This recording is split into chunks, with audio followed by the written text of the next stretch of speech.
Olá, boa noite. Boa notícia. Entrevista hoje o cientista político Eduardo Green. Ele é professor da Fundação Getúlio Vargas de São Paulo, é doutor em Administração Pública e Governo também pela FGV de São Paulo. Vamos falar muito sobre o cenário político de 2024 e, claro, antecipar tendências para os próximos anos, porque, afinal de contas, 2026 está logo aí e o país continua dividido.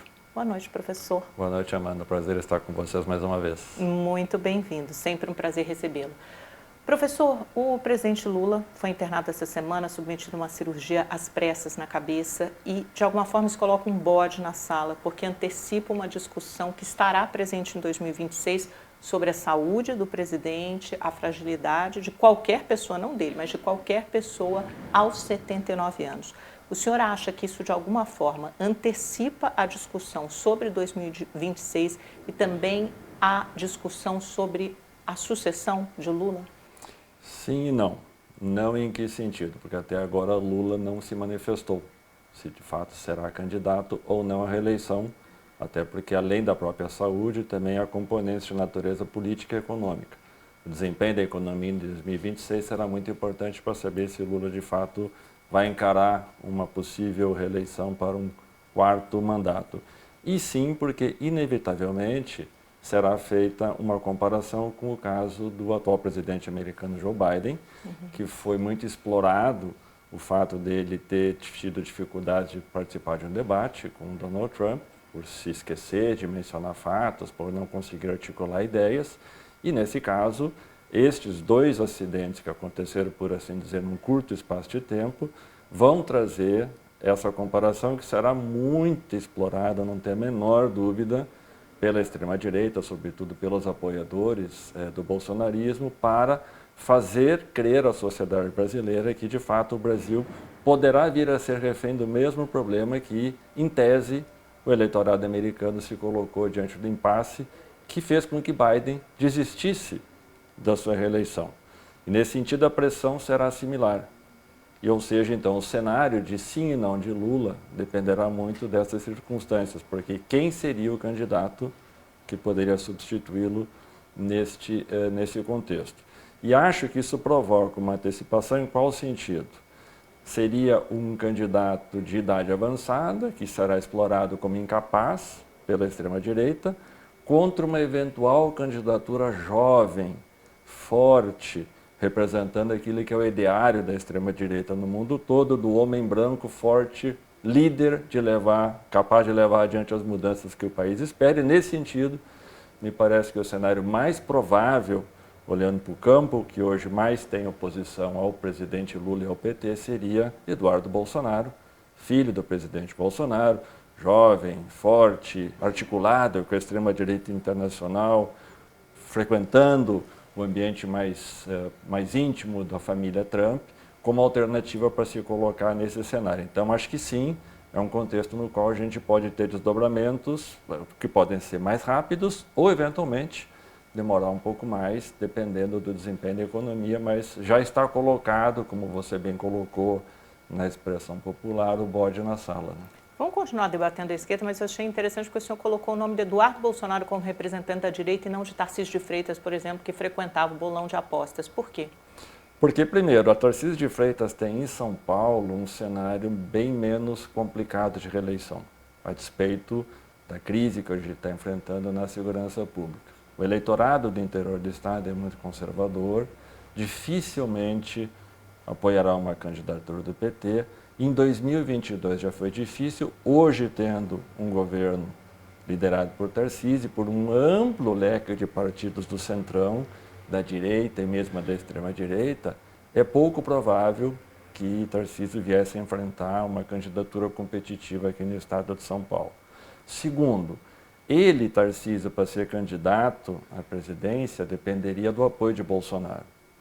E Bolsonaro não quer deixar crescer nem grama perto de ninguém até 2030, apostando que ele poderá voltar a ser o grande líder da extrema-direita. E Tarcísio sabe que, não tendo o apoio de Bolsonaro e da extrema-direita, a sua candidatura perde muito em capacidade política de ter força para levar adiante esse projeto. E terceiro, porque, lembremos, Bolsonaro, no meio da crise da pandemia e do seu governo muito ruim, por pouco perdeu para Lula em 2022. Lula seguirá sendo um candidato competitivo, mesmo com os problemas que ele possa vir a ter, de saúde ou dificuldades na economia. Então, são fatores que, colocado na balança, por que apressar o passo se porventura ele pode vir a ser candidato em 2030? O pior cenário para o Tarcísio seria uma candidatura, por exemplo, repito, de Eduardo Bolsonaro ou de Caiado, vir a ser vencedora e, portanto, em 2030 Tarcísio estaria com as portas fechadas para o projeto político da presidência. Embora, com certeza, ele viria a ser... essa pessoa, se candidataria, caso vitoriosa, se candidataria à reeleição. Exatamente, e com o poder político e econômico nas suas mãos. Mas acho que, de todo modo, o cenário com o qual Gilberto Kassab trabalha para Tarcísio de Freitas, é importante lembrar... É o grande padrinho político, né? Quer dizer, o padrinho político é o Bolsonaro em termos de votos, né? Mas em termos de articulação política, de desenhar um projeto para o futuro político de Tarcísio, seria o Kassab. É a Kassab. E Kassab já deu todas as dicas de que a sua prioridade é levar adiante a reeleição de Tarcísio de Freitas para governador em São Paulo. Segura esse raciocínio um minutinho, a gente vai voltar a ele mais à frente no programa. Quero retornar à esquerda. O senhor mencionou que Bolsonaro não deixa crescer nem grama ao seu redor. E o Lula deixa crescer grama? Porque ele nunca preparou um sucessor. E aí fica essa dúvida. Quando ele tem um problema de saúde, cria-se aquele clima de barata voa, porque eles não têm plano B. Eles não construíram um plano B. Eles têm 2 anos para construir um plano B, se for o caso, se o Lula não estiver disposto à reeleição. E no caso do Lula se candidatar à reeleição e ser reeleito, eles têm um tempo um pouco maior. Mas tem que começar a construir. Por que nunca fizeram isso? Veja, a gente tem 2 exemplos no Brasil que talvez sirvam de referência. Um foi o ocaso do PDT quando o Brizola faleceu. Então, líderes populistas têm muita dificuldade de projetar uma transição porque personalizam o poder político, personalizam o carisma. Em 2018, Lula estava preso e poderia vir a constituir uma aliança que colocaria Ciro Gomes como cabeça de chapa e possivelmente Fernando Haddad como vice. Lula rejeitou essa possibilidade porque já projetava a sua saída da prisão, o que significaria dificuldades para ele mesmo voltar à ribalta da política. Então, líderes populistas têm essa dificuldade. Então, a transição geracional em partidos muito dependentes de lideranças carismáticas tem, em geral, esse problema. E o segundo exemplo é a transição geracional dos chamados cabeças brancas para os cabeças pretas no PSDB, que é outro partido que também vive hoje o seu ocaso. Então, acho que é importante que o PT aprenda com essas lições, porque, de fato, o tempo é curto para uma transição que coloque uma outra liderança política no seu lugar. Mas há um outro problema no caso do PT. Qual é? A conflagração interna das suas tendências ou das suas forças que orbitam em torno da correlação de forças que se estabelece dentro do partido. E, nesse sentido, não há consenso sobre quem viria a ser o eventual substituto de Lula. Mesmo Fernando Haddad... Não tem nem consenso sobre quem será o substituto de Gleisi Hoffmann. Na verdade, é que eles estão ali em pé de guerra, numa guerra silenciosa, interna, latente, para saber quem vai comandar o partido a partir do ano que vem. Se seria a burocracia partidária paulista, que historicamente comandou, junto com os aliados do Centro-Sul e do Sudeste, ou se o peso eleitoral do Nordeste, que já vem se mostrando bastante significativo desde 2016, responsável, diga-se de passagem, pela vitória de Lula em 2022, será contemplado na direção partidária com mais destaque. Então, essa disputa política, também dentro do PT, mostra essa dificuldade. Mesmo Haddad tendo sido candidato em 2018, mas é bom lembrar que o PT, o partido do presidente Lula, segue desenvolvendo fortes críticas à política econômica encabeçada por Fernando Haddad, e sabe-se também que há dentro do governo seus próprios inimigos ou adversários, digamos assim. O mais proeminente deles, Rui Costa, ex-governador da Bahia, chefe da Casa Civil, e nesse sentido, então, isso torna mais difícil também pensar essa transição política com um nome capaz de unificar todas as forças políticas e, em certo sentido, pairar sobre elas, como Lula consegue fazer pela sua liderança natural, estabelecida ao longo de 4 Ou décadas seja, e meia. esse processo de sucessão depende do Lula, né? Ele tem que, de alguma forma, impor o seu sucessor. Há vários Lula, testes, sim. claro, mas ele é que tem que eleger um nome. Dentre esses vários nomes disponíveis, a gente fala em Haddad, Camilo Santana, o próprio Rui Costa, quem lhe parece mais palatável? Quem seria esse sucessor natural de Lula? O senhor enxerga o Haddad? É Haddad porque ele conseguiu conquistar a confiança de Lula no pior momento, quando Lula estava preso. Ele foi para uma missão praticamente impossível em 2018, que era ser candidato naquele cenário absolutamente adverso para o PT, o contexto lavajatista, Lula, principal liderança do PT, preso. O PT tinha saído de 2016 derrotado nas eleições municipais e com uma enorme ascensão já bastante evidente de Bolsonaro como candidato à época. E Haddad se dispôs a enfrentar esse papel. Segundo, porque Haddad é, como a gente sempre fala, brincando um pouco, é o petista mais tucano que nós temos. Ou seja, ele consegue dialogar com as forças do centro, ele não perde respeitabilidade com vários segmentos políticos que são mais conservadores. E Haddad também tem um outro componente importante, embora já, digamos, balançando um pouco, pelo menos no período mais recente, que é uma boa relação com o mercado financeiro. É bom lembrar que o mercado financeiro, mesmo diante das dificuldades que a Haddad vem enfrentando de negociar o pacote fiscal dentro do governo e dentro do PT, recebeu apoio desses setores, porque pode não ser tão bom com Haddad, mas certamente pode ser pior com o ministro da Fazenda mais populista e desenvolvimentista, na qual os gastos fiscais do governo podem aumentar. Então, acho que Haddad tem credenciais que tornam ele um candidato capaz de dialogar com muitos setores relevantes dentro da sociedade, dentro do PT. Então, me parece que ele é hoje o candidato, se não natural, o que tem mais credenciais políticas. Mas aí eu vou lhe fazer uma provocação, professor, porque o Haddad só ganhou em 2012, né? Depois, em 2016, ele perdeu a reeleição para a prefeitura em São Paulo. 2018, como o senhor citou, ele perdeu a presidência da República. Em 2022, ele perdeu o governo de São Paulo. Ou seja, ele está longe de ser a liderança carismática que é o Lula. Nesse sentido, o Lula é maior que a esquerda. Se o Haddad enfrentasse um novo teste nas urnas, certamente ele teria muito mais dificuldades que o próprio Lula.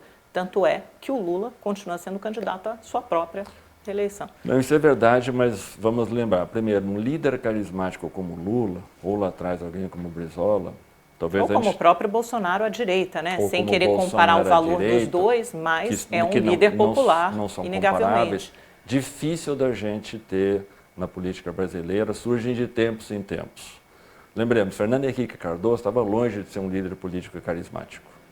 Intelectual, mas com capacidade de diálogo, com capacidade de comunicar os seus projetos políticos.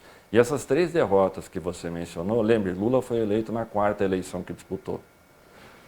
Haddad perdeu em 2016 no contexto já do impeachment da Dilma e de derrota política do PT. Haddad perde em 2018 no mesmo contexto com Lula preso e com o Bolsonaro e a direita já em ascensão. E Haddad perde em 2022 no estado no qual o PT nunca ganhou, mas Haddad ganhou na capital. Ele perde no interior do estado, que, como eu disse há pouco, é muito conservador, muito refratário ao PT, apoia substancialmente políticas mais conservadoras, especialmente as cidades mais vinculadas ao agro.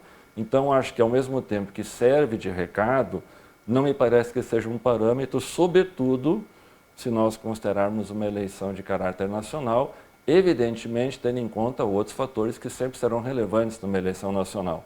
Tem que ter palanques estaduais, tem que ter uma boa coalizão de partidos, a economia tem que estar apresentando um comportamento minimamente aceitável para o eleitorado, mas acho que esse histórico mais recente não nos abonaria essa possibilidade dele vir a ser sucessor, embora o fogo amigo dentro do PT também lembre disso que você mencionou. Né?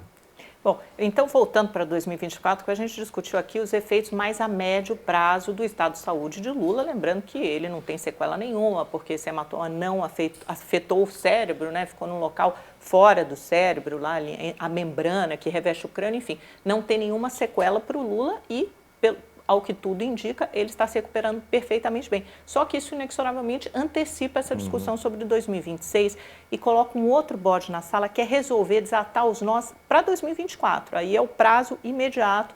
Semana que vem é última semana útil, né? Vai até a outra, segunda-feira, dia 23, mas a gente pode contar, acho que semana que vem, como a última, de fato, do Congresso Nacional. E você tem para votar pacote fiscal, reforma tributária, já tem muita conversa também sobre reforma ministerial. Em que medida essa doença do Lula atrapalha? Como é que o senhor vê os próximos dias nessa barafunda, nesse imbróglio que se criou? Não, evidentemente que atrapalha, porque os acordos políticos são diferentes negociados com o presidente do que negociados com os seus principais articuladores. Lembremos, Lira não conversa com Padilha, ministro das Relações Institucionais. Lira conversa com Haddad, mas Haddad não tem autoridade e capacidade de tomar todas as decisões políticas, porque também depende do aval de Lula. Então haverá um atraso. E esse atraso também já estava, de certa maneira, negociado, porque há uma enorme quantidade de projetos relevantes para o governo que dificilmente conseguirão ser destravados em uma semana, lembrando sempre que o Congresso está trabalhando, digamos, em operação padrão, em função de não ter as emendas garantidas, não só garantidas, efetivamente liberadas na boca do caixa. Então esse condicionamento entre dinheiro a ser liberado pelo governo, prazo curto e a enorme quantidade de projetos importantes me faz crer que nós não vamos terminar o ano com vários dos projetos relevantes concluídos, o que não deixa de ser um problema. Por quê? Janeiro de 2025 nós temos eleição para a presidência da Câmara e do Senado. E, portanto, o começo do ano estará tomado pelas articulações para a composição das mesas das duas casas e pelas comissões das duas casas. E, uma grande parte já está acordado, né? Assim, o espaço que cada partido terá e quem acordado. serão os presidentes estão virtualmente eleitos, né? O da Câmara e do Senado. Eles estão virtualmente eleitos, mas imaginar que não haverá emoção numa negociação política que envolve tanto prestígio e poder como a presença na mesa e nas comissões é imaginar algo de quem não conhece minimamente a política em Brasília. Ou seja, isso pode gerar um problema de atraso que jogaria para depois do Carnaval, que em 2025 é na primeira semana de março. Imagina o mercado até lá, pânico, o mercado até lá, terror e pânico. Esperando como é que vai ser a discussão do pacote fiscal, esperando para saber como é que vai se dar o tema da reforma tributária. O governo corre o risco, pela primeira vez, utilizando aquela expressão clássica na política americana do shoot-down, quer dizer, não ter como usar o orçamento, porque nós estamos diante de uma possibilidade de, desde 89, pela primeira vez, não ter a LDO votada no ano fiscal, e o governo não poderá executar o orçamento. Então, há muitas exigências de curto prazo que eu não sei se o Congresso conseguirá dar conta de tudo. E aí falta o grande árbitro, que é o Lula, né? Para que essas questões, esse nó seja desatado. Exatamente. Eu acho que aí, nesses termos a prioridade terá que ser LDO e o orçamento, para não parar a máquina pública em 2025 e, inclusive, para não parar a própria liberação de emendas, que interessa para os parlamentares. Essa história das emendas é um capítulo à parte, né? Na história, anedotário político recente brasileiro, professor, porque eu fui pensando, imagina, desde 2015, quando você tem a primeira aprovação das emendas impositivas individuais, ainda na gestão Eduardo Cunha, aí depois você passa para as emendas de bancada, aí depois durante o governo Bolsonaro, na presidência do Lira, cresce enormemente, e você cria o orçamento secreto, que hoje se tornaram as emendas de comissão, e o Supremo tenta de alguma forma moralizar isso, dando mais transparência e rastreabilidade nessas regras duras, propostas por Dino e referendadas pelo Pleno do Supremo, mas principalmente, acho, na minha visão, devolver um pouco desse poder que foi tirado do Executivo de executar o orçamento, porque afinal de contas o Poder Executivo serve para executar o orçamento. Só que 50 bilhões de reais disso, que é um quarto mais ou menos do que você tem em termos de recursos discricionários, né, de livre provimento, que o governo pode gastar como quiser, acabaram nas mãos dos parlamentares. Quer dizer, essa decisão do Dino, você acha que de alguma forma, mexendo nessas placas tectônicas, devolve uma parte desse poder ao Executivo? Ele começa a minimizar o estrago criado desde 2015 com um poder exacerbado, anômalo, que o Congresso assumiu, tomando para si todos os bônus de ter os recursos à disposição, sem ter nenhum ônus de participar da gestão de governo. Por isso que as expressões que nós ouvimos falar, claro, são expressões sem muita substância teórica, mas elas ajudam a comunicar um pouco, e que nós vivemos no Brasil um parlamentarismo branco, Sim. ou um presidencialismo às avessas.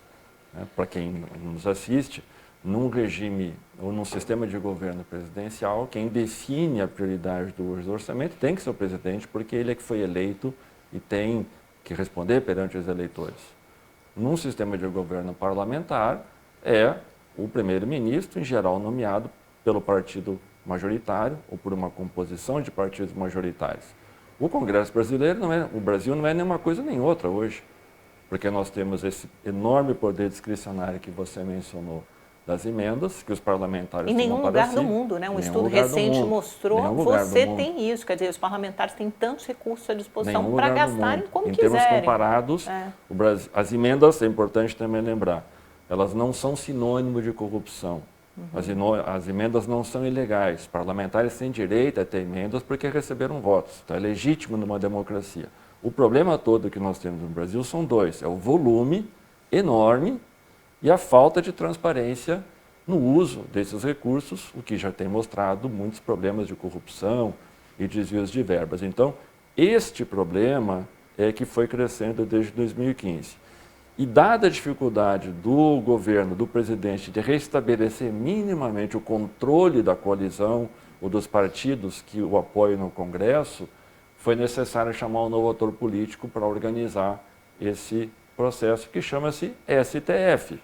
Então, hoje nós estamos vivendo no Brasil uma certa bagunça institucional, porque o STF está atuando, de certa maneira, como articulador político do governo, num Congresso que não assume suas responsabilidades e um poder executivo com dificuldade de controlar o orçamento e controlar a sua base de apoio no Congresso. Então, nesse sentido, os parlamentares acho que deram-se conta de qual questão.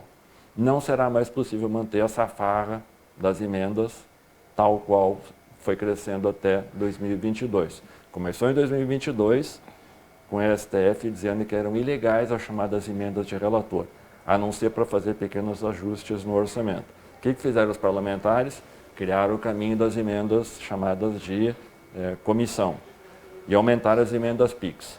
Mas já para 2025 as emendas PIX vão diminuir e já há estudos, eu estava ontem em Brasília participando de um evento da CGU e logo esse estudo será tornado público, mostrando de maneira muito criteriosa parlamentares, estados e ONGs que mais receberam dinheiro das emendas PIX e emendas de relator e emendas de bancada. Ou seja, haverá uma enorme pressão sobre o parlamento para fazer duas coisas simples na Constituição. Diga quem foi o parlamentar que indicou a emenda e diga quem recebeu a emenda, para permitir o que nós chamamos de rastreabilidade. Que o STF já determina nessa decisão. Que já determinou na decisão, exatamente. Então, acho que o Congresso perderá um pouco desse poder político.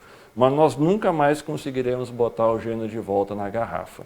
Mas, de qualquer forma, fica essa fricção entre os poderes. Eu estava conversando com uma liderança hoje cedo, e era uma liderança do governo. E ele me dizia o seguinte, que a insatisfação não decorre só dessa decisão do Dino, mas das sucessivas decisões do STF, que na visão desses parlamentares, inclusive dos governistas, interferem nas prerrogativas do parlamento. É como se o STF estivesse legislando. O senhor acha, por outro lado, que os parlamentares, não só nessa decisão, mas em outras, que os parlamentares tenham razão, que o STF, nas suas palavras, o senhor disse isso, tornou-se um ator político? Em que medida também o STF extrapola as suas funções? Não, que o STF hoje é um ator político, eu não tenho dúvida. É um ator, mais do que isso, um ator político relevante.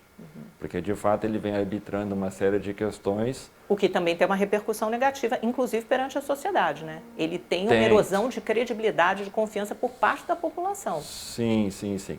Veja, é importante lembrar muito rapidamente do ponto de vista histórico. O Brasil sempre teve uma ideia de que a sociedade civil era hipossuficiente e nós precisávamos dos chamados iluministas do mundo jurídico para colocar ordem naquilo que era a nossa dificuldade de obedecer leis.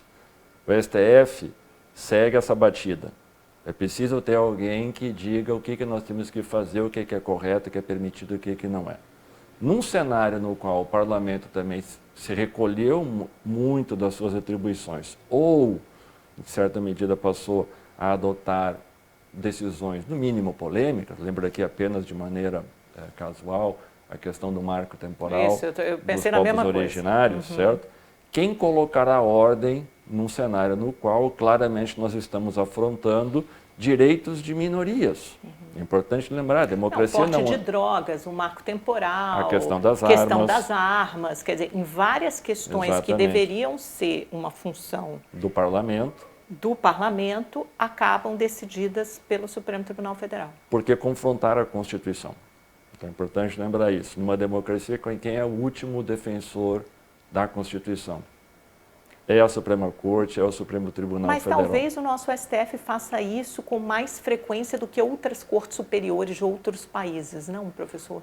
Também porque o nosso parlamento extrapola mais, sobretudo nos últimos períodos, várias das regras constitucionais. Então, o que eu quero dizer com isso? Essa é uma queda de braço extremamente importante, porque nós estamos percebendo, de um lado, um ativismo judicial maior do STF, mas também uma perda de capacidade do parlamento de tratar com alguma razoabilidade temas que afetam direitos, temas que afetam conquistas importantes da sociedade brasileira.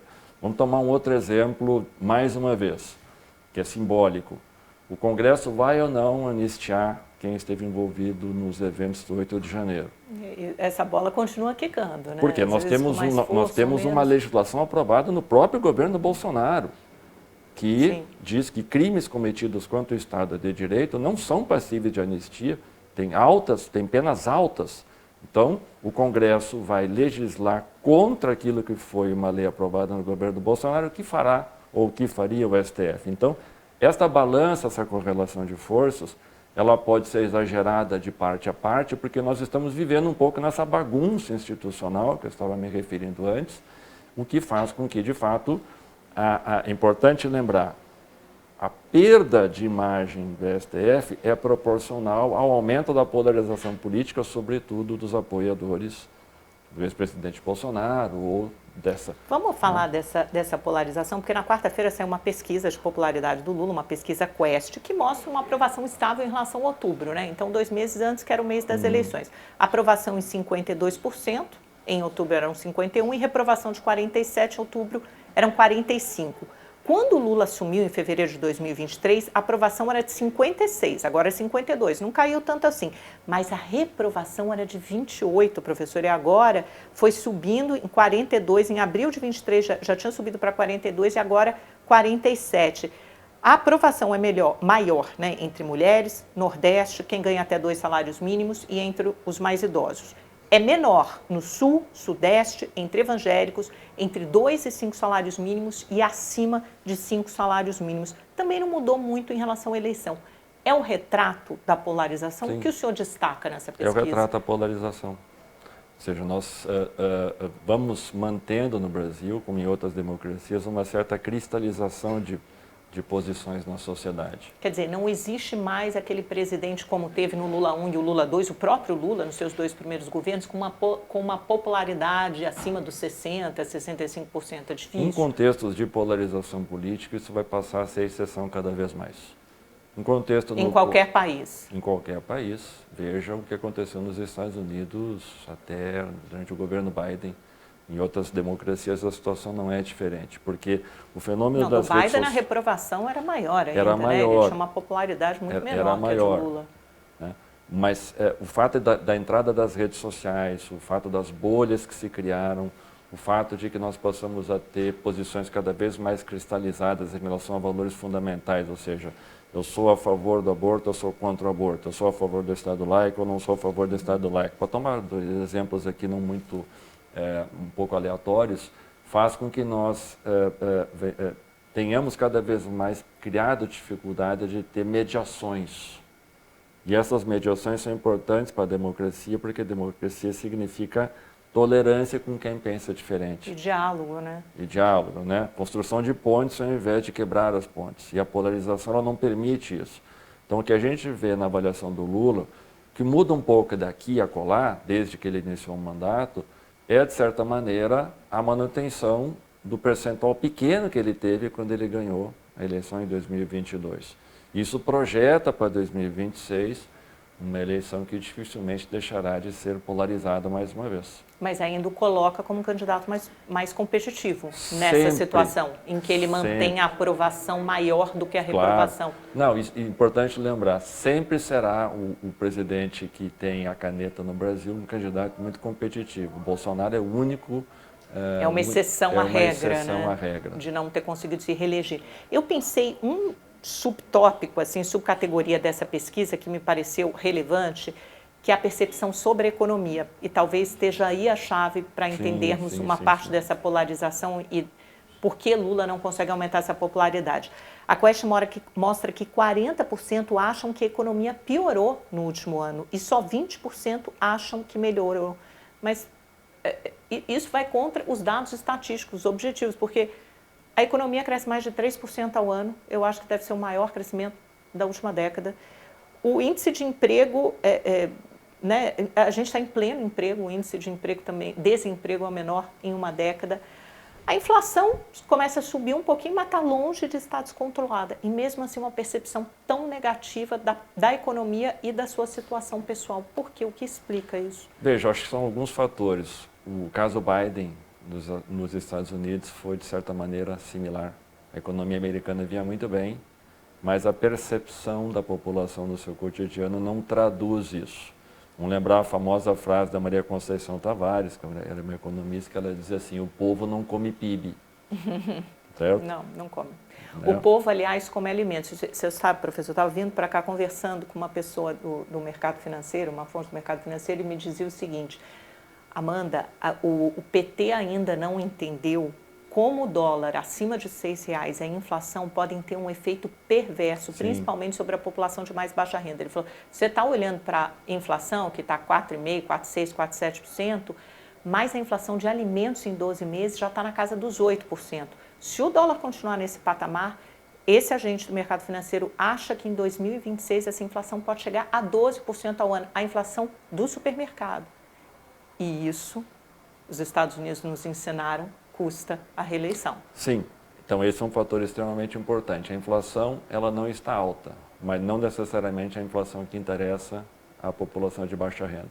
Sobretudo a inflação de alimentos, transportes, aluguel, outros fatores. Então, isso afeta sim.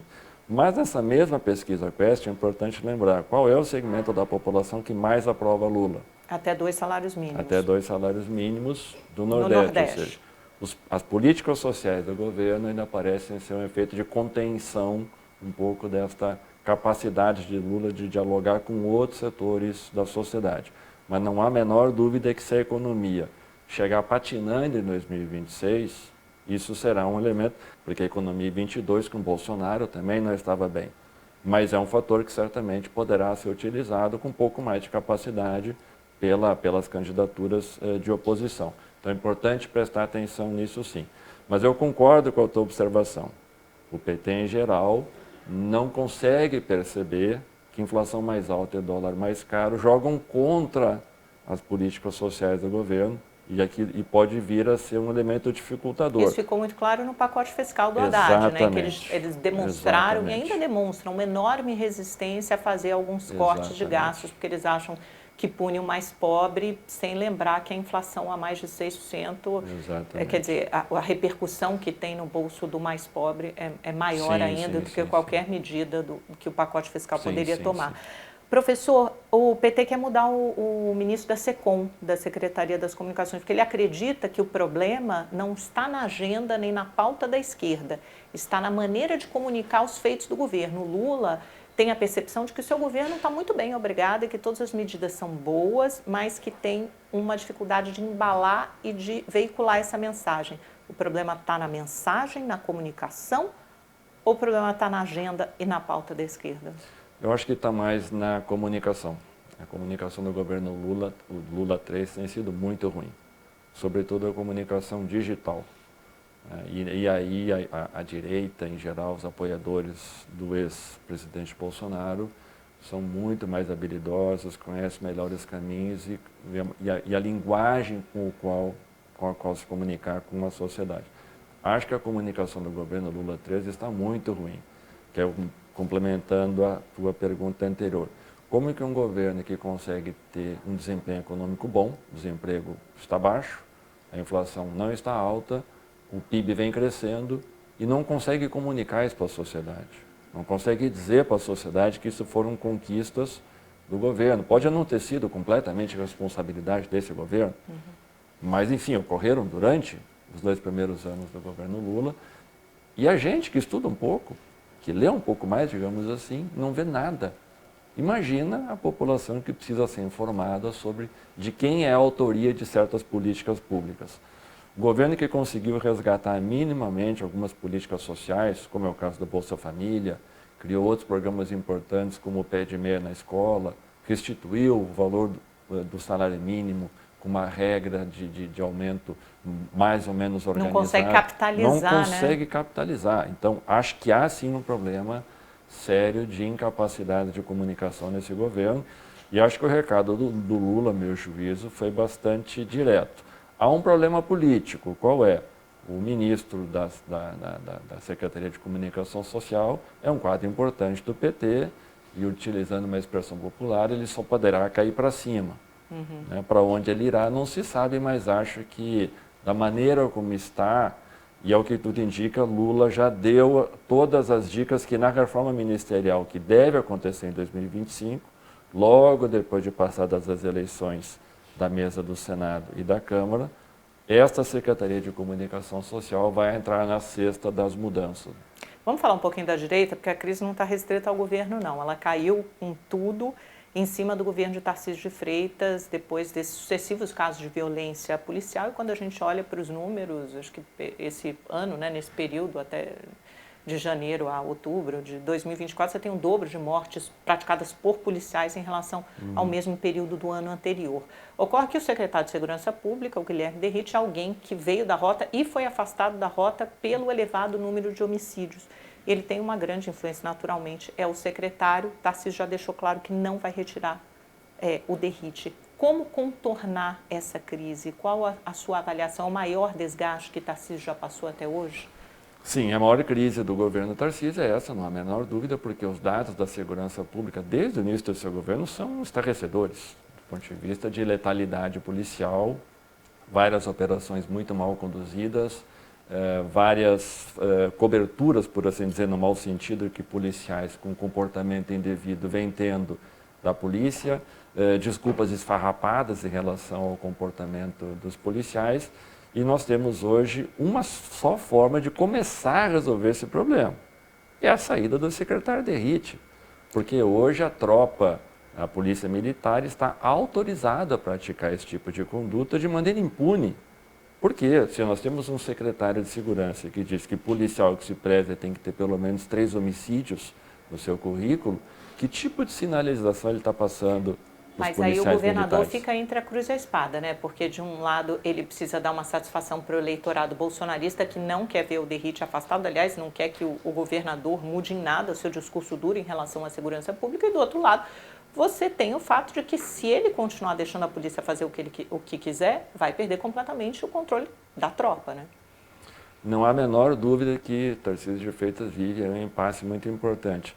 Eu diria que não apenas em relação, olhando para esse segmento da extrema-direita que é caro e com o qual o Tarcísio não consegue se descolar completamente, é o fato dele ter sido indicado e por ser muito próximo à família Bolsonaro. Então, Derrite tem uma com apoio, né? Conta com apoio direto, então, e Tarcísio de Freitas ainda não se sente capaz de romper essa relação com Bolsonaro.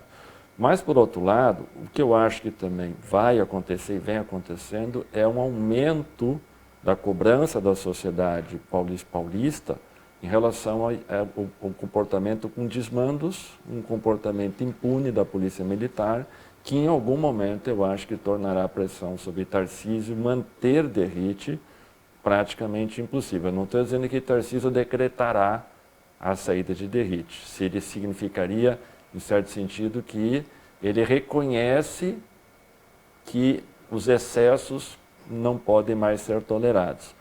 Mas acho que, a meu juízo, se já está um pouco dado, eu colocaria um ingrediente em que sentido? Proporcionalmente à possibilidade que avançar o processo de julgamento de Bolsonaro, no STF com a sua provável condenação em 2025, Tarcísio se sentirá mais forte para se tornar mais independente de Bolsonaro. Então, o senhor já está antecipando o próximo tema, então segura aí, a gente vai para um rápido intervalo, em seguida voltamos para falar do ex-presidente Jair Bolsonaro. Não sai daí, é bem rapidinho.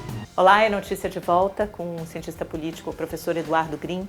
Professor, a gente deixou o bloco passado falando do futuro de Jair Bolsonaro e o senhor já adiantou que acha que ele deve ser condenado nesse inquérito da Polícia Federal sobre tentativa de golpe. Ele não foi nem sequer denunciado, mas o senhor acha que a condenação é certa? Por quê?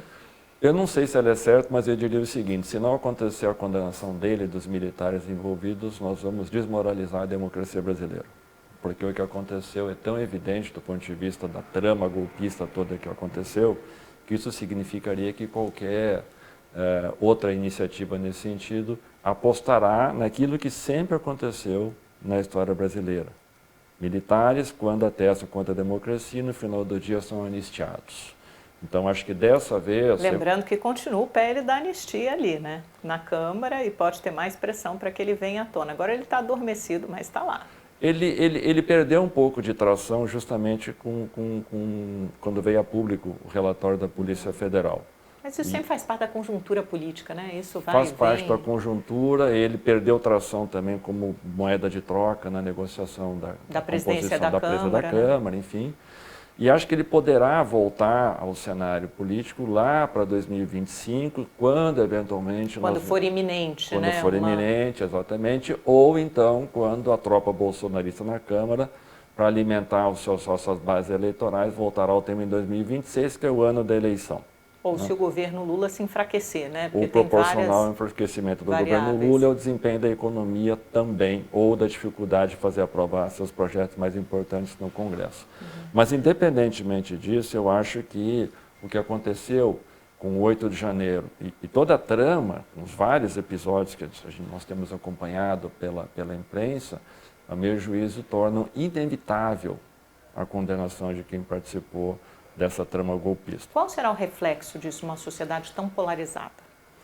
Eu acho que o reflexo disso é importante lembrar e assim, lembremos, o que a Alemanha fez depois do final da Segunda Guerra Mundial, quando o nazismo foi derrotado?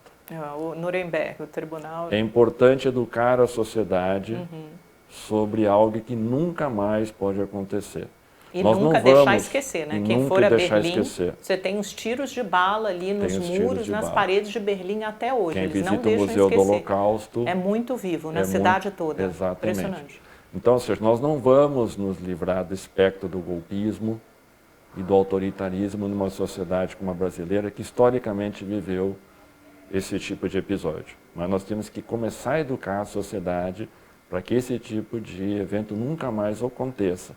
Por isso que é importante esse julgamento, que deve levar, a meu juízo, à condenação de todos os envolvidos, inclusive do ex-presidente Bolsonaro. Veja, há um mês atrás nós tivemos um episódio que passou um pouco despercebido de todos nós, mas de um enorme simbolismo para a democracia brasileira. Nós colocamos militares de alta patente na cadeia. Isso é simbólico, isso é educativo. Então, esse julgamento, ele não apenas terá como um desfecho imediato e concreto levar à cadeia os implicados no golpe, mas ele tem efeito pedagógico na sociedade brasileira. Então, acho que é importante a gente ter isso em perspectiva histórica. E acho que o destino de Bolsonaro dificilmente vai escapar, o destino político de Bolsonaro, somadas aos outros processos que ele tem, como o da Covid-19, o caso das joias, mais um atentado ao Estado Democrático de Direito, vão enfraquecê-lo muito politicamente. Então você tem a direita, um campo político muito forte, que saiu fortalecido inclusive das eleições municipais, nós dois debatemos muito isso à época, aqui mesmo na Rede TV, no Rede TV News, mas você não tem uma figura clara que você vai ter um vácuo de poder, naturalmente, com a saída do Bolsonaro, mas você não tem uma figura clara que possa personificar e todo esse apoio, angariar esse centro de poder. Quem são os sucessores da direita? A gente falou sobre os da esquerda. Quem desponta aí como possíveis que possam reivindicar esse campo político? Olha, Amanda, eu acho que tem assim, uma questão inicial, que será a direita moderada que conseguirá arrefecer um pouco a extrema-direita, ou será que a extrema-direita seguirá pautando a direita moderada? O Tarcísio, muita gente faz crítica, fala que não existe bolsonarismo light. Quando o senhor fala em direita moderada, o senhor enxerga o Tarcísio de Freitas como essa direita moderada? Não, o Tarcísio de Freitas não é. Alguém que autoriza o seu secretário de segurança a fazer essa chacina que a polícia tem feito não pode ser considerado um político moderado. Na verdade, o Tarcísio de Freitas é um representante do bolsonarismo. Quando eu falo de uma direita moderada, lembremos de um Caiado, um ator político que está há mais de 4 décadas aí. Mas ele também está criticando o que a imprensa vem falando sobre a segurança pública em São Paulo. Ele acha que é uma injustiça. Evidentemente que sim. Por quê? Porque o tema da segurança pública é um dos mais relevantes atualmente na sociedade brasileira. Pesquisas de opinião mostram isso. É tão relevante que o governo Lula quer encaminhar uma PEC da segurança para tratar do tema. Mas o senhor acha que uma figura como o Caiado tem representação, repercussão nacional? Hoje ele é não governador tem. De um estado, lógico, Goiás, é um estado rico, etc., do agribusiness, mas é um estado relativamente pequeno. Mas hoje não tem nenhum ator político com expressão nacional, que não seja Lula e que não seja Bolsonaro. Todos os demais precisaram construir a sua trajetória. E nesse outro campo, eu acho que nós temos 3 possibilidades políticas. Uma é Bolsonaro não querendo, Bolsonaro e a sua família, os seus apoiadores mais próximos, não querendo abrir mão do que julgam ser o monopólio hegemônico do movimento que construíram lá atrás, desde 2017, insistir numa candidatura. Que vem, volto a dizer, acho que possivelmente o seu filho Eduardo Bolsonaro seria o representante mais legítimo do clã e desse tipo de pensamento. Uma outra alternativa é, lembremos, Pablo Marçal pode vir a ser tornado inelegível, mas Pablo Marçal é o bolsonarismo radicalizado sem Bolsonaro. Acho pouco provável que essa visão política, dado o sucesso repentino que conquistou em 2024, não venha a ter uma candidatura em 2026. Mas há também um outro segmento da sociedade compreendendo o quê? Só um discurso radicalizado, como aquele que Bolsonaro e seus apoiadores têm, não é suficiente eleitoralmente. Vamos lembrar alguns episódios dessa eleição de 2024. O bolsonarismo radical foi derrotado em Fortaleza. Ele foi derrotado em Belo Horizonte. Ele conseguiu ser vitorioso quando ele escondeu seus apoiadores como vice-prefeitos, que é o caso de São Paulo, e é o caso de Florianópolis. Então, a extrema-direita, com esse discurso radicalizado, não tem viabilidade eleitoral. Portanto, tem vários segmentos da sociedade dizendo a gente não quer nem o PT, mas também não quer a extrema-direita. Nós queremos um candidato que seja mais moderado. E nesse sentido, embora o discurso de Caiado seja duro, dialogando com essa pauta da segurança, ele hoje é o governador mais bem avaliado. Ele hoje é o político mais experiente que nós temos nesse campo, vamos dizer, da centro-direita ou da direita mais tradicional. E eu acho que aí a grande pergunta que fica é com quem o Centrão irá caminhar, né? Exatamente. Porque o grande coringa de toda essa Exatamente. equação é o Centrão. PSD, todos que saíram muito bem, centro e centrão, né, que a gente chama PSD, MDB, União Brasil, PP, Republicanos, com quem esses partidos vão marchar? Eu acho que aí tem que fazer uma diferenciação. O centrão marchará dependendo de onde o vento estará soprando em 2026. Popularidade do governo, desempenho da economia, possibilidade de construir palanques regionais vantajosos, né? Diferentemente do PSD. O PSD saiu das eleições municipais como um grande vitorioso, mas Kassab tem um partido muito dividido internamente, entre posições mais conservadoras da direita, no caso Centro-Sul, governador Ratinho, no Paraná, o atual prefeito eleito de Florianópolis, por exemplo, e várias outras alas mais vinculadas à esquerda ao PT, que é o caso do PSD nordestino, ou também da possível aliança que existirá no Rio de Janeiro, com a candidatura de Eduardo Paes, e mesmo em Minas Gerais, com a possível candidatura de Rodrigo Pacheco. Então, nesse sentido, eu acho que o Kassab e o PSD farão como em 2022. Não apoiarão nenhuma candidatura presidencial, a exemplo do que foi o comportamento do MDB durante muitas décadas. Sempre foi um partido mais regionalizado, interessado em compor alianças nos estados. E depois que o governo está eleito, negocia o apoio no Congresso em troca de alguns ministérios. Já o Centrão, esse irá muito para onde o vento estará caminhando, e acho que tem um componente importante aí para lembrar. Na reforma ministerial que Lula falar ano que vem, ele buscará trazer para o seu governo os partidos do Centrão, já buscando construir... Eles já estão lá, né? Mas vai ampliar. Né? Ampliará, por exemplo, em ministérios significativos. É pouco provável que Arthur Lira está entre Arcus e a Caldeirinha, porque se ele for governo, ele vai deixar de ser o embaixador do Centrão no Congresso. Mas quem não tem a caneta na mão perde poder, que não será mais dele, passará a ser Diogo Mota. Então, Lira deve possivelmente vir a ocupar um ministério. Lula, ampliando o poder do Centrão, busca garantir com alguma antecipação o que não está garantido, que o Centrão, alguns partidos do Centrão caminharão com ele em 2026, ao invés de aderir a uma candidatura de direita. Fazer só para a gente terminar aqui, a gente tem 2 minutinhos finais, já me apontaram aqui a produção. Quero que o senhor faça uma reflexão sobre o governo Lula nesse primeiro biênio. O que o governo Lula entregou, está aquém ou além das expectativas? E esses 2 anos finais devem se concentrar no quê? Em que tipo de entrega à sociedade? Começando pelos 2 anos finais, eu destacaria 3 questões. Uma é algum equilíbrio fiscal.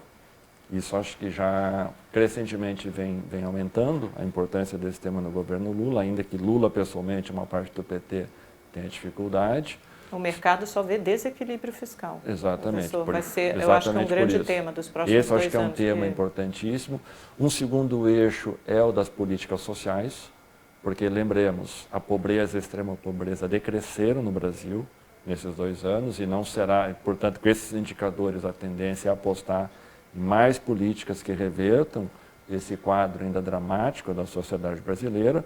E um terceiro fator, que nós não comentamos aqui, mas é muito importante. Ano que vem o Brasil cedia a COP30, ano que vem o Brasil é presidente dos BRICS e, portanto, a agenda ambiental, a agenda da mudança climática deverá ser algo que o governo vai investir muito, como legado não apenas para a sociedade brasileira, mas também para a sua visão internacional como um player importante na chamada diplomacia ambiental. E teremos Trump nos Estados Unidos, né? Porque tende a esvaziar essa agenda ambiental, é possível que sim, mas é um grande desafio para o governo lidar com a COP30 nesse novo cenário internacional. Eu acho que um desafio que o governo Lula não conseguiu nesses 2 primeiros anos foi desatar o nó da relação com o Congresso, que acabou gerando enormes dificuldades de convivência para aprovar pautas importantes, e isso vem gerando dificuldades, o governo vem atrasando a sua agenda em função dessa dificuldade. E o segundo grande problema, por assim dizer, é de comunicação que nós já mencionamos. O governo tem realizações importantes, mas não conseguiu traduzir isso em algo que seja compreensível para a sociedade brasileira, sobretudo para o eleitorado mais caro a esse governo, que é aquele de baixa renda. Professor, muito obrigada pela sua participação. Ótimo conversar com o senhor durante essa quase 1 hora. Muito obrigado, Mano. Prazer. Uma boa noite para o senhor. Obrigado. E obrigada a você também que ficou conosco até agora. Nos vemos na próxima quinta-feira. Uma boa semana. Até lá.